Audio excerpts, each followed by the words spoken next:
2 Samuel 19, David's grief for Absalom. Joab was told that David was weeping and lamenting over Absalom. The day's victory turned into a day of mourning as word passed through the army. David is grieving over his son. The army straggled back to the city that day, demoralized, dragging their tails. And the king held his face in his hands and lamented loudly, "Oh, my son, Absalom. Absalom, my dear, dear son." But in private, Joab rebuked the king. "Now you've done it. You've knocked the wind out of your loyal servants who have just saved your life. To say nothing of the lives of your sons and daughters, wives and concubines. What is this? Loving those who hate you and hating those who love you? Your actions give a clear message. Officers and soldiers mean nothing to you. You know that if Absalom were alive right now, we would all be dead. Would that make you happy? Get a hold of yourself. Get out there and put some heart into your servants. I swear to God that if you don't go to them, they will desert. Not a soldier will be left here by nightfall, and that will be the worst thing that has happened yet." And so the king came out, and he took his place at the city gate. And soon everyone knew, "Oh, look, the king has come out to receive us." And his whole army came and presented itself to the king. But the Israelites had fled the field of battle and gone home. Meanwhile, the whole populace was now complaining to its leaders. "Wasn't it the king who saved us time and again from our enemies and rescued us from the Philistines?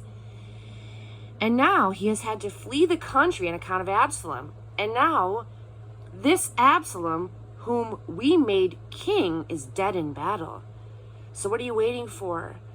Why don't you bring the king back?" When David heard what was being said, he sent word to Zadok and Abiathar and the priests. "Ask the elders of Judah, why are you so laggard in bringing the king back home? You are my brothers. You're my own flesh and blood. So why are you the last ones to bring the king back home? And tell Amasa, you too are my flesh and blood. As God is my witness, I am making you the permanent commander of the army in place of Joab." He captured the hearts of everyone in Judah. They were unanimous in sending for the king. "Come back, you and all your servants." And so the king returned. He arrived at the Jordan just as Judah reached Gilgal on their way to welcome the king and escort him across the Jordan. Even Shimei, son of Gera, the Benjaminite from Bahurim, hurried down to join the men of Judah so that he could welcome the king, 1,000 Benjaminites with him.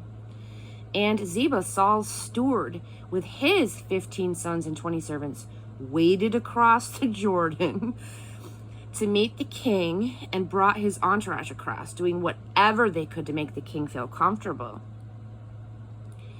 Shimei, son of Gera, bowed deeply in homage to the king as soon as he was across the Jordan, and he said, "Don't think badly of me, my master. Overlook my irresponsible outburst on the day that my master, the king, left Jerusalem. Don't hold it against me. I know I sinned, but look at me now. The first of all of the tribe of Joseph to come down and welcome back my master, the king."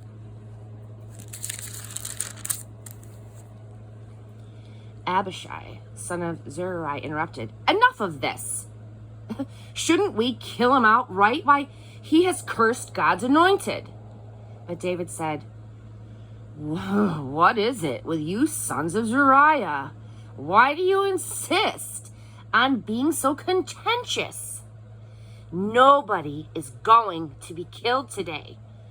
I am again king over Israel." And then the king turned to Shimei.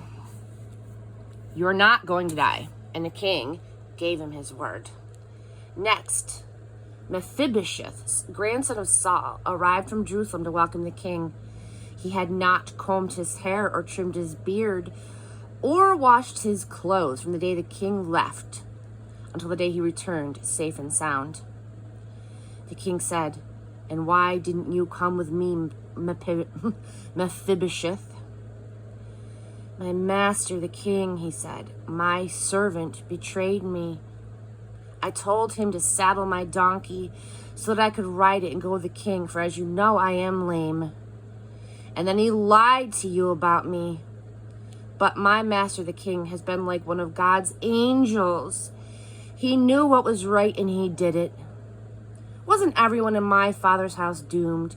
But you took me in and you gave me a place at your table. What more could I ever expect or ask?"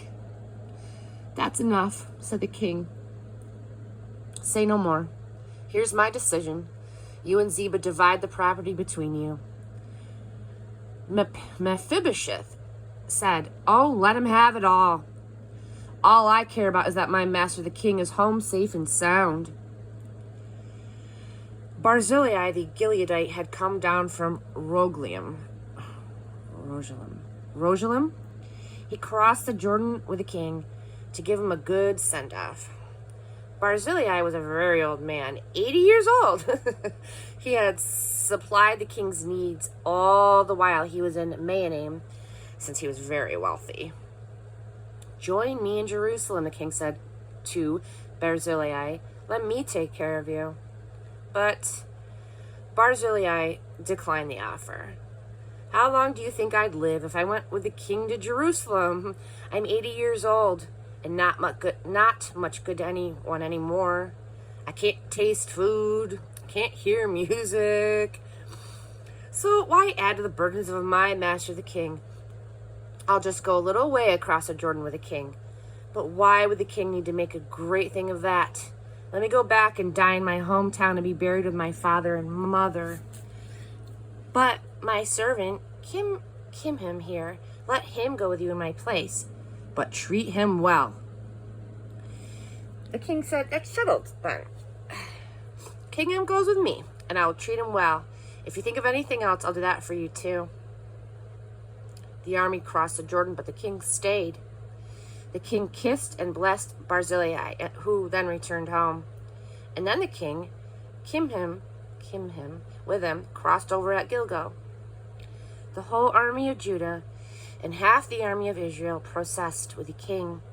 The men of Israel came to the king and said, "Why have our brothers, the men of Judah, taken over as if they owned the king, escorting the king and his family and close associates across the Jordan?"